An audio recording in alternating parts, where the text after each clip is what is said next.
Gengs, kembali lagi di Micropods Microbiology Podcast yang kali ini akan ditemani oleh saya, Sinta, serta rekan bincang saya, Keigo. Halo, jadi di sini Kigo dan Sinta akan menemani teman-teman semua para pendengar di episode yang sangat spesial ini ya. Oke, tentunya tetap berfokus pada tujuan teman-teman Departemen Keilmuan kami, yaitu menebar ilmu pengetahuan tanpa batasan.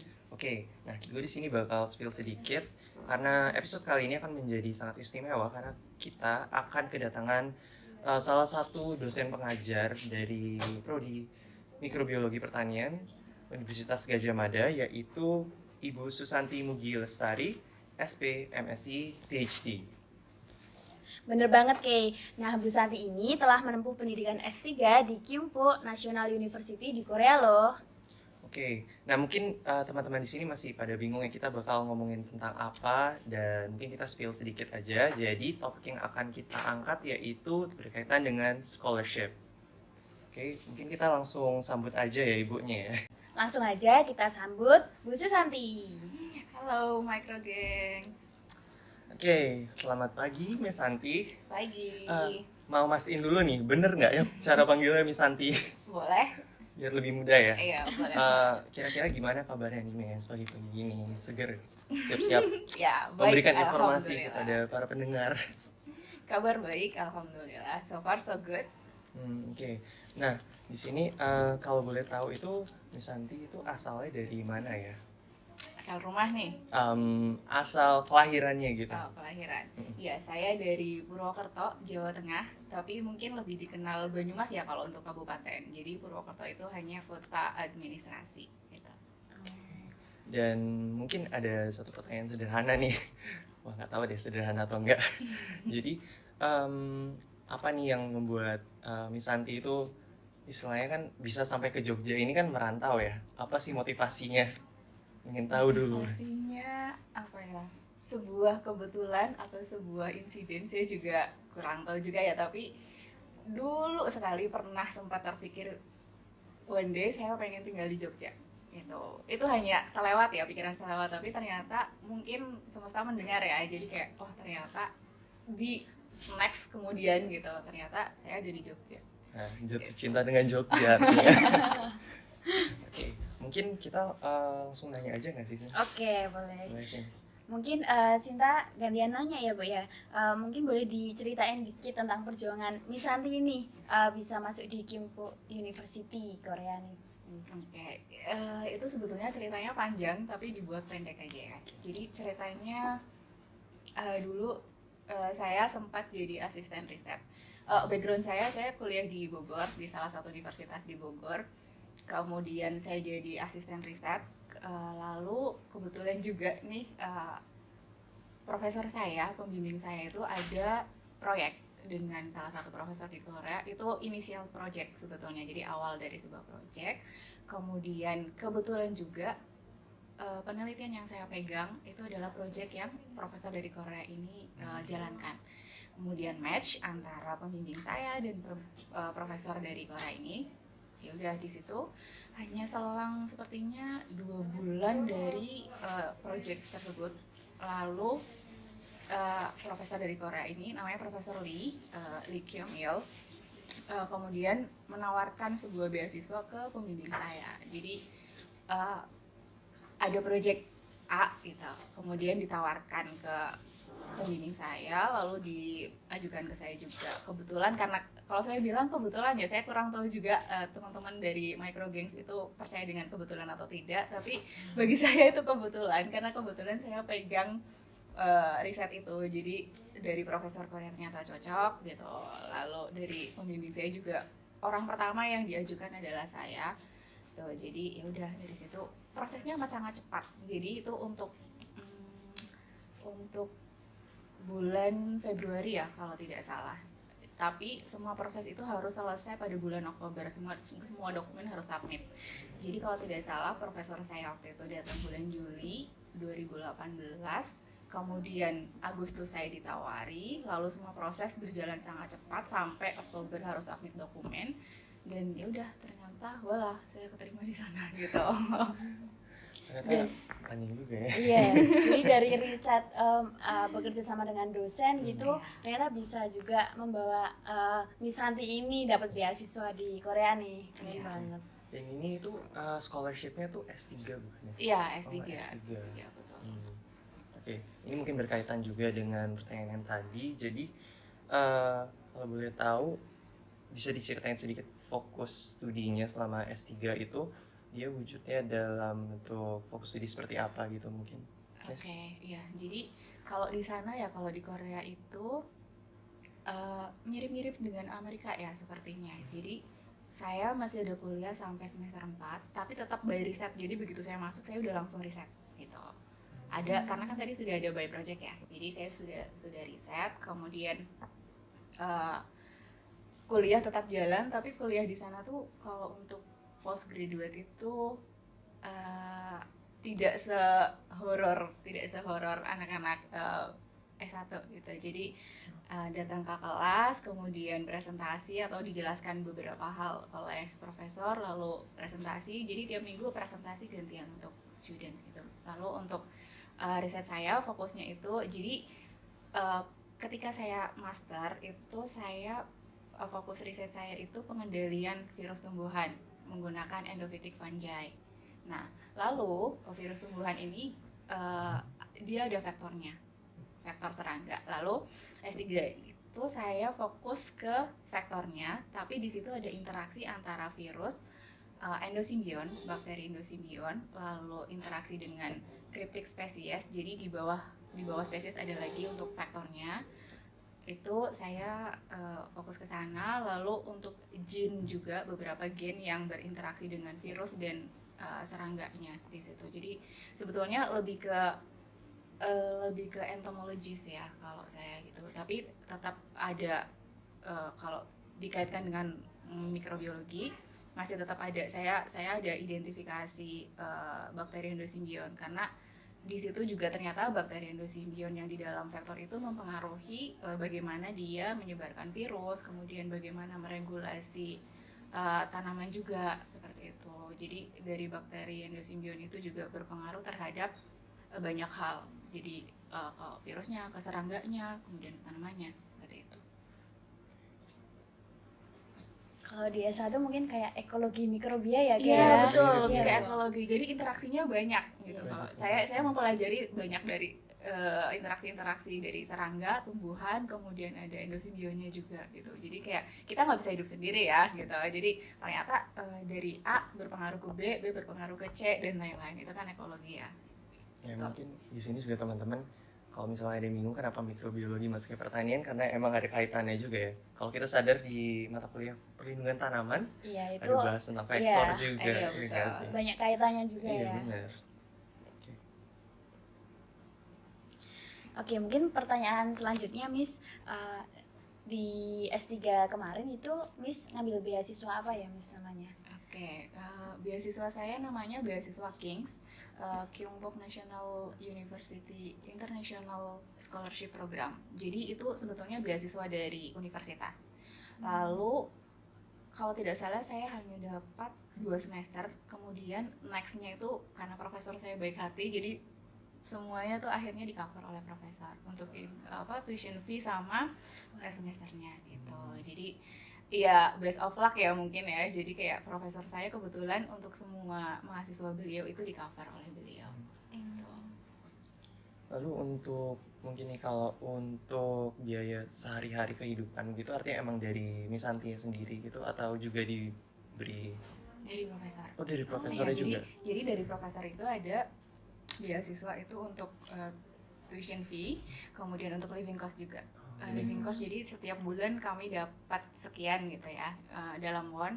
Kemudian untuk tuition fee juga profesor itu mengcover, walaupun sebetulnya waktu itu sempat ada gonjang-ganjing di sana kayak karena waktu itu sempat ada 3 foreigners. Nah itu ada 2 orang yang hanya ada 2 orang yang dapat. Nah saya waktu itu giliran saya nggak dapat gitu. Tapi ketika saya diskusi dengan prof ternyata memang di cover semuanya gitu. Jadi ya itu best of luck itu.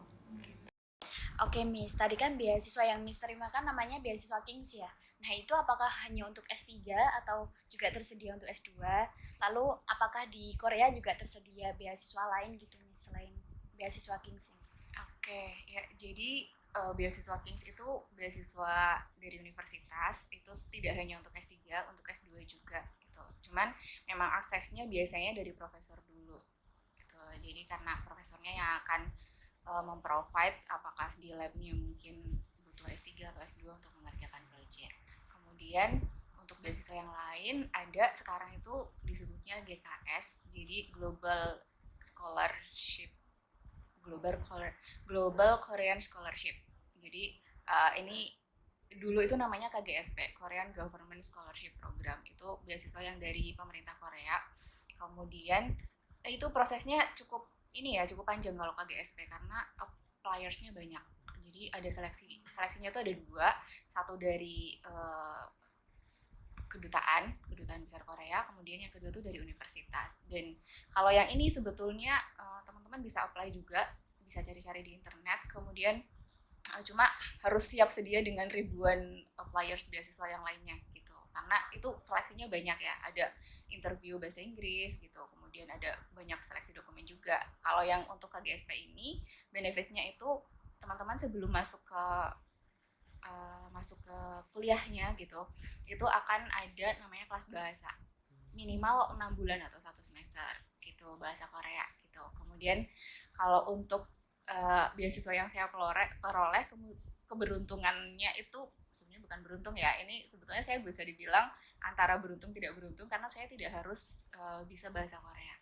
Dari Profesor Rayet dan dari universitas juga tidak mewajibkan saya untuk bisa bahasa Korea, tapi saya belajar bahasa Korea di sana. Jadi ada kelasnya, kelas 2 semester kalau saya waktu itu. Jadi kita belajar Hangul.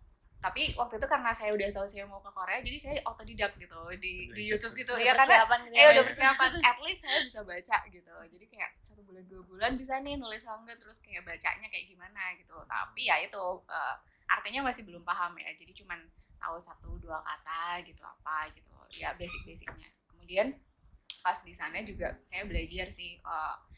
Jadi di provide juga sama universitas untuk foreigners itu belajar 1-2 semester kalau tidak salah. Boleh lanjut kalau misal teman-teman bisa gitu. Cuman waktu itu di sana tuh kayak waktunya tuh untuk penelitian aja agak ini gitu. Di sana tuh 9 to 6 ya. Jadi work hour-nya tuh dari jam 9 sampai jam 6.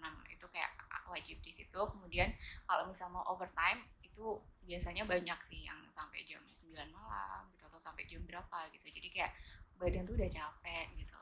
Iya. Ya itu belajarnya paling belajar sendiri atau tidak gitu. Kalau misalnya mau belajar di kelas gitu ya better gitu. Teman-teman saya ada beberapa, tapi banyaknya itu belajar untuk bahasa Korea yaitu dari kelas itu, belajar basicnya, cara nulis, cara berucap, karena beda ya antara Hangul ketika diucapkan dan ketika dituliskan dengan huruf Romawi Latin itu beda sekali gitu sih. Jadi ini ya, apa istilahnya tuh, kita bahkan mau bukan ke Korea doang, kalau mau ke negara lain tuh keluar dari Indonesia juga kita sebenarnya preparationnya harus mateng ya. Iya betul. Dan seperti yang Miss Santi lakuin, kita udah tahu kita mau ke Korea ya minimal belajar lah bahasanya, walaupun nggak semuanya wajib, tidak mengharuskan, tapi kita juga disediakan ya. Iya. Nah oke, untuk pertanyaan berikutnya nih, jadi kira-kira kayak tadi Miss Santi udah bilang, mungkin dari bahasa Korea sendiri itu, dari penulisan Hangulnya itu mungkin beda sama cara bacanya. Terus ada juga kebudayaan yang baru di Korea yang mungkin Miss Santi baru temuin gitu, baik itu dalam academic matters atau mungkin hal ya sewajarnya ya, lifestyle gitu. Mungkin kira-kira ada nggak sih yang bikin shock gitu pas pertama kali datang ke Korea? Apa ya waktu itu ya? Yang jelas pertama kali shock itu ini jalan, karena di kita kan jalan itu biasanya kiri ya. Gitu. Jadi kalau di sana kan menganut paham kanan. Jadi kayak salah ya jalannya gitu. Betul, langsung pindah gitu. Itu kemudian ya pasti bahasa ya, karena kan tidak semua orang walaupun akademisi, tidak semua mahasiswa itu bisa bahasa Inggris juga. Jadi saya di sana tuh lebih banyak menggunakan bahasa Inggris. Kemudian kalau misalnya saya ke pasar gitu baru pakai bahasa Korea yang memang bahasa sehari-hari gitu. Misalnya kayak mau beli apa, ini harganya berapa, kayak gitu. Kemudian live shop matters apa lagi ya? Iya, cara ini fashion mereka. Itu yang mungkin teman-teman juga udah tahu ya, fashionnya Korea kan di Indonesia juga amat sangat jadi tren gitu ya. Ya di sana kalau misalnya pergi jalan gitu aja ya, itu melihat mereka sangat fashionable gitu. Dan kayak wah gitu. Jadi kayak apa ya, bahkan hanya untuk mereka pakai baju biasa aja karena mereka udah ya udah dari mereka stylenya seperti itu gitu. Jadi ya udah gitu. Jadi kayak wow banget. Mungkin teman-teman bisa lihat juga sih dari drakor yang teman-teman lihat gitu ya. Itu ya memang terjadi gitu. Kemudian apa ya, mereka suka dengan budaya makan bersama, itu suka sekali gitu. Jadi biasanya jam 12 itu pasti mereka akan sudah keluar, jam makan itu pasti mereka akan keluar gitu. Jadi bisa makan bersama atau bisa ke restoran, misalnya makan bersama tuh misalnya kayak dibawa atau pesan gitu ya, delivery order. Di sana ada yang namanya ya saya lupa namanya, ada delivery order, kemudian atau kalau enggak ya ke restoran gitu, pasti mereka akan keluar. Jadi jam makan itu jam makan, nanti begitu jam makan selesai mereka akan bekerja gitu. Kemudian masih terkait dengan kerja, di sana itu tipikal kerjanya adalah silent ya. Jadi setiap kali kita kerja itu tidak ada yang berbicara, jadi semuanya tuh keep silent gitu. Sempat waktu itu ada cerita, saya ngobrol sama teman dari negara lain gitu ya, karena kan kita suka ngobrol gitu kalau misal habis makan siang gitu. Kemudian teman-teman saya tuh ada yang dari Korea gitu, maksudnya kita satu ruangan ya di student room, terus itu udah over, pokoknya udah selesai gitu time breaknya, terus saya masih ngobrol, terus ya ditegur, kalau kalian masih mau ngobrol di luar aja gitu gitu ya. Jadi kayak waktu awal ya iya gitu, jadi fokus gitu. Pokoknya teman-teman kalau misal di sana tuh kerjanya fokus gitu. Kemudian ada lagi tuh culture yang sebetulnya saya pengen bawa ke Indonesia tapi agak sedikit malu. Jadi kalau teman-teman di Indonesia tuh suka lihat drakor, itu kan ada yang suka sikat gigi ya di mana-mana gitu. Maksudnya kayak yang kapanpun, kemudian tidak harus di toilet gitu. Ada. Iya, tahu itu. Nah, ya itu mereka memang budaya mereka, pasti akan sikat gigi, gosok gigi setelah mereka makan. Even itu dimanapun gitu. Jadi kayak maksudnya kayak yang ya ketika mereka menemukan tempat yang proper, pasti mereka akan gosok gigi gitu. Itu menurut saya budaya yang bagus banget gitu. Pengen dibawa ke sini, cuman kayak kok aneh gitu. Gitu. Tapi itu awal-awal saya kayak bener ya, berarti pas di drakor seperti itu gitu. Iya, tapi mereka seperti itu, bersih gitu, orangnya tuh bersih gitu. Jadi kayak ya mereka memang budayanya tuh detail, untuk hal-hal detail itu tuh mereka amat sangat memperhatikan gitu. Kemudian ini di sana kan ada aplikasi yang namanya Coupang. Itu ada Coupang, ada Gmarket juga, jadi online shop. Kalau di kita ada ya gitu. Kemudian yang bikin saya terheran-heran adalah mereka itu pasti akan sampai di hari besoknya. Paling maksimal itu 2 atau 3 hari, itu pun udah lama sekali, dan itu pasti akan diantarkan ke depan pintu. Jadi kalau di sana tuh, kalau di dekat mahasiswa itu biasanya namanya one room, kosannya one room itu sudah tersedia semuanya. Kayaknya mungkin di beberapa negara juga ada. Jadi itu udah kamar mandi, dapur, mesin cuci dan lain itu udah ada gitu. Jadi itu ibarat kata rumah kecil kita di situ. Nah, itu pasti akan diantarkan ke depan pintu tanpa harus ketemu dengan pemiliknya. Gitu. Itu beberapa budaya. Terus yang sangat bikin kita mungkin foreigners itu kaget adalah budaya pali-pali. Pali-pali itu cepat. Jadi kayak budaya cepatnya mereka. Mungkin di Jepang juga seperti itu juga ya. Cuman kalau di Korea juga mirip-mirip. Cuman pasti mereka akan mengerjakan sesuatu itu dengan amat sangat cepat gitu. Jadi kayak request hari ini gitu, pasti nanti akan segera selesai hari ini juga gitu. Itu mungkin mirip ya sama yang di Jepang gitu. Jadi kayak sempat, karena waktu itu saya masih kebawa budaya Indonesia, jadi kayak kamu lambat banget sih gitu. Gitu. Jadi kayak yang harus pace-nya tuh harus dipercepat. Jadi memang disiplin banget ya Mas ya di sana. Iya, kita tapi nggak banget sih sebetulnya, nggak yang harus strict banget gitu, enggak, cuman kalau kita mengerjakan tuh sebisa mungkin, secepat mungkin, sebisa kita gitu. Oke. Artinya kita juga harus mengimplementasikannya ya. Iya, Iya, dalam benar. kampus dulu deh. Iya. Kerjaan tugas yang Dalam ditunda-tunda. kampus, Iya. benar. Terus tadi juga yang menarik, waktu jam makan itu ya Mas ya, langsung semuanya disiplin gitu loh. Jadi selain belajar juga kesehatannya diperhatikan gitu. Oke, mungkin tadi kan ada kelas bahasa Korea ya Miss. Nah, mungkin ada nggak Miss kayak kelas yang mempelajari kebudayaan Korea gitu Miss, memperkenalkan kebudayaan Korea? Sebetulnya ada, tapi saya nggak ngambil. Oh, berarti kayak pilihan gitu ya Iya, Miss? pilihan. Tapi itu bisa dipelajari sih kalau budaya Korea, maksudnya kayak ngeliat dari teman-teman yang ada gitu, kemudian pas kita jalan gitu kayak gimana gitu. Karena apa ya, budaya, jadi kayak lingkungan kita itu akan secara tidak langsung itu introduce ke kita, ini loh di kita kayak gini gitu, maksudnya di Korea tuh seperti ini gitu. Kemudian kalau misal ada hal-hal yang ada sih waktu itu, jadi kayak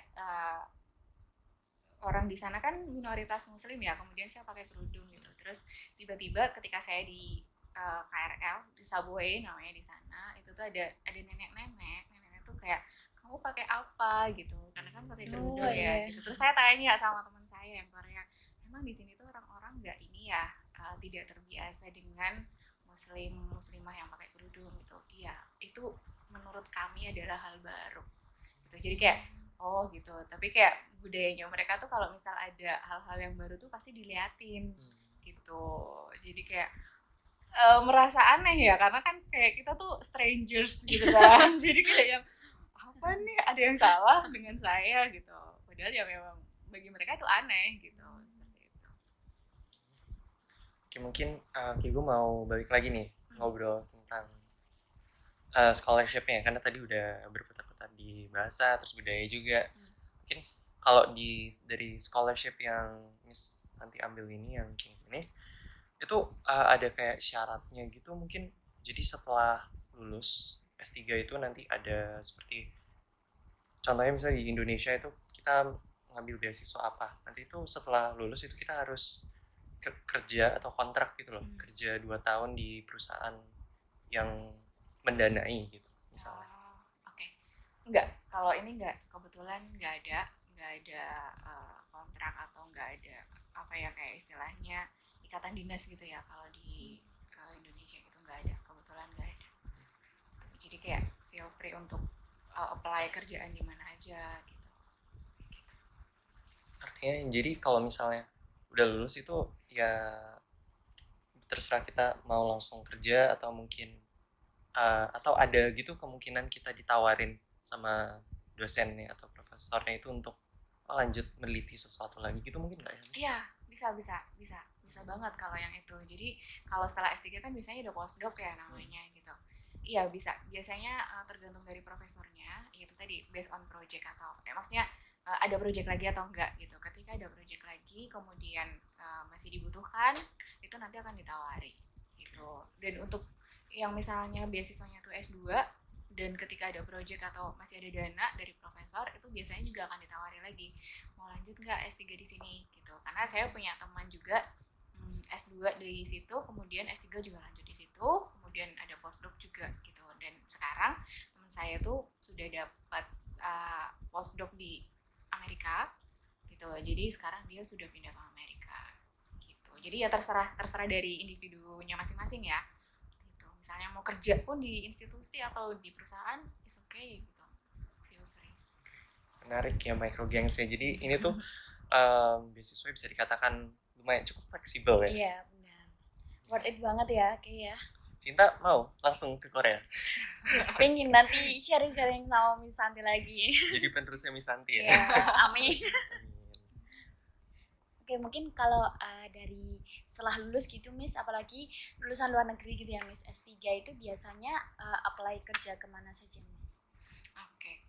Kalau S3 biasanya ya, kalau di Indonesia nih, S3 itu akan tidak jauh dari dosen, kemudian kemudian peneliti itu ya di beberapa instansi. Kalau saya sih kebetulan belum ada home base ya, tapi biasanya kan kalau dari teman-teman yang S3 ada juga yang sudah ada home base gitu, misalnya di kementerian apa atau di universitas apa gitu, jadi pasti mereka kan kembali lagi.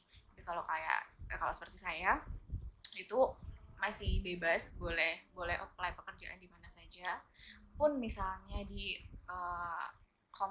company yang di luar negeri gitu, atau misalnya lembaga riset di luar negeri, kalau misal memang bisa nggak apa-apa gitu.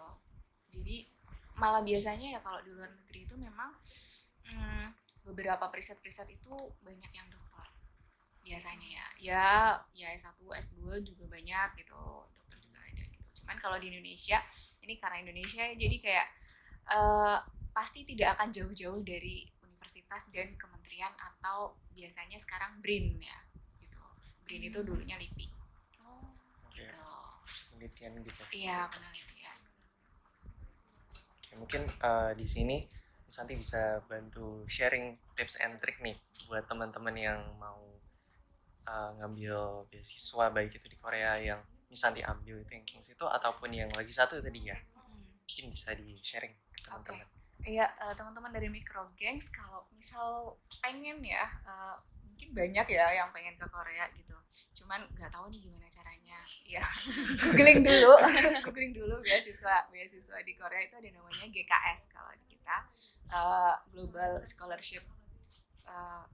Global Korean Scholarship gitu, dulunya KGSP, atau cari di universitas yang teman-teman itu pengen masuk gitu. Jadi biasanya tuh triknya adalah hubungi dulu profesornya sesuai bidang yang teman-teman inginkan gitu. Jadi misalnya saya pengen nih bidangnya ini gitu, lalu ada di universitas apa, kemudian hubungi profesornya yang ahli di bidang itu, lalu email, tapi jangan pantang menyerah kalau misal emailnya itu nggak langsung dibalas gitu, karena itu wajar, itu amat sangat wajar gitu. Jadi kayak ditungguin aja dulu, jadi sebar apa ya namanya, informasi, atau misalnya kayak kita pengen apply gitu di semua yang bisa gitu. Lalu dari situ biasanya kita bisa tanya, Prof, di departemen Prof sedang ada slot untuk mahasiswa atau enggak, mahasiswa baru atau enggak gitu, atau ada proyek baru atau enggak gitu. Itu bisa dari itu untuk yang ini ya, beasiswa dari universitas, karena di Korea itu banyak, masing-masing universitas biasanya punya scholarship untuk foreigners. Apalagi sekarang boleh spill, jadi di Korea itu kekurangan mahasiswa gitu ya. Jadi banyak anak muda yang mereka itu lebih memilih untuk tidak melanjutkan studinya gitu.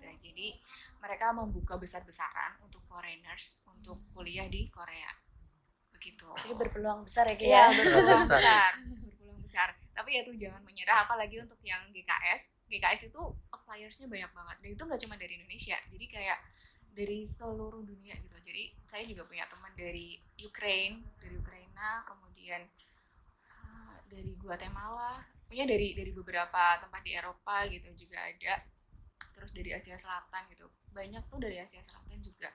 Itu beasiswanya kebanyakan itu yang dari universitas, tapi yang dari GKS juga banyak gitu. Tapi itu kalau teman-teman saya yang dari GKS itu cerita, Mbak, saya apply sampai 3 kali loh gitu. Jadi kayak dia tidak menyerah untuk apply itu gitu. Tapi ya tetap ada dari dalam juga email ke profesornya gitu. Jadi kayak setidaknya ada cari jalan lain gitu. Iya, harus effortnya tuh harus banyak juga ya. ya. Iya benar. Tapi bukan cuma effort, ingat doa juga ya. Iya betul, doa juga. Oke, mungkin sebelum closing statement nih, nah biar teman-teman Microgangs semakin kayak pengen nih kayak melanjutkan studi ke luar negeri, nah mungkin bisa diceritain Miss waktu di S3 ini kayak kelengkapan laboratorium di Korea itu gimana sih Miss? Oke.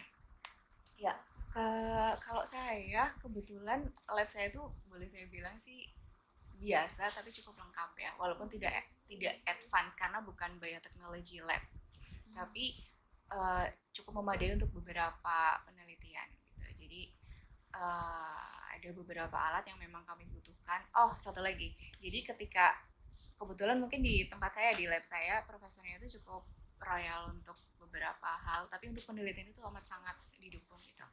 Jadi ketika kami butuh alat atau butuh bahan, itu pasti akan diusahakan untuk dibelikan gitu sama profesor. Jadi ya kalau untuk bioteknologi lumayan untuk lab yang standar gitu, tapi kalau untuk lab bioteknologinya mereka sangat advance gitu.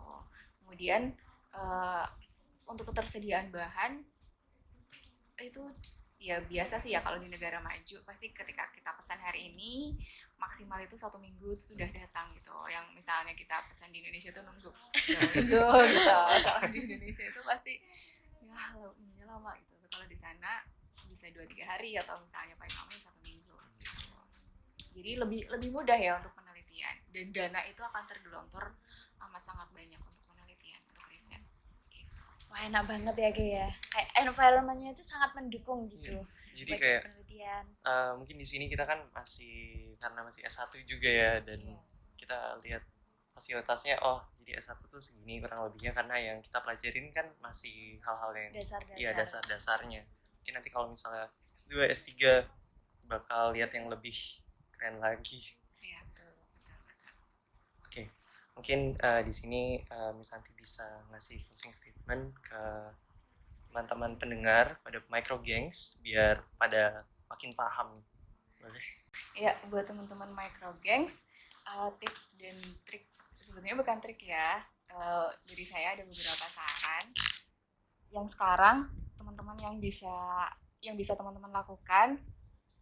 Belajar dulu gitu, belajar sebisa mungkin. Kemudian ketika ada dosen yang minta tolong untuk dibantu gitu misalnya, itu bantu, karena dari situ kita bisa dapat jalan lain gitu. Misalnya kayak teman-teman mungkin tadi dengar cerita saya gitu, jadi kayak dari asisten dulu ternyata di situ kebuka jalan gitu. Kemudian jangan pantang menyerah ketika pengen dapetin beasiswa, ketika pengen dapetin beasiswa, lalu coba cari banyak informasi, kemudian jangan takut dan jangan menyerah juga untuk menghubungi profesor gitu. Misalnya ketika tidak dibalas gitu, nggak apa-apa, cari lagi gitu. Jadi ya tetap semangat untuk mencari dan tanya ke senior-senior juga. Biasanya di situ akan ada informasi yang kebuka juga. Itu karena biasanya kalau lewat jalur senior itu akan lebih mudah. Jadi kayak misalnya di lab saya sedang butuh mahasiswa nih gitu. Nah, dari situ nanti akan lebih mudah lagi jalannya. Ketika profesor sudah bilang iya, nanti akan lebih mudah jalannya. Walaupun memang scholarship itu biasanya juga ada dari universitas ataupun dari pemerintah ya, tapi biasanya akan diusahakan juga seperti itu. Gitu. Oke, mungkin segitu dulu Micropods episode kali ini. Semoga semua pengalaman dan informasi yang diberikan oleh Miss Santi bisa dijadikan inspirasi serta motivasi nih buat teman-teman Micro Gangs. Kami juga mengucapkan terima kasih sekali lagi kepada Miss Santi yang telah berbagi informasi menarik kepada Micro Gangs. Oke, jadi karena Micropods kali ini sudah berakhir, Kigo dan Sinta mohon maaf dulu atas segala kekurangan dan kesalahan katanya. Maka di sini kami akan pamit undur diri. So stay tuned on the other episode of Micropods. Dadah. Dadah.